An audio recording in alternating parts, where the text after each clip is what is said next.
Hey everyone, in this quick tutorial, I'll show you step by step how to add music to your Instagram story. If you find this helpful, please like and subscribe to the channel. Let's get started. First, open the Instagram app. Now, tap on the plus icon at the top to be left corner of the screen. From the options, tap on Story.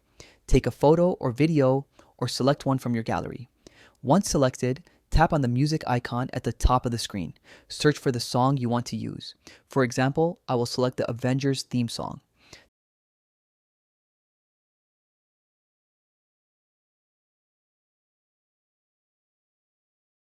Tap on the song to choose it.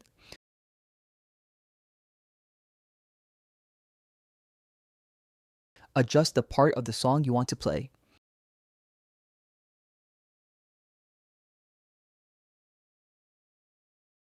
You can also adjust the position of the music on the screen. Once done, tap on your story. Now, you have successfully added music to your Instagram story. Thanks for watching.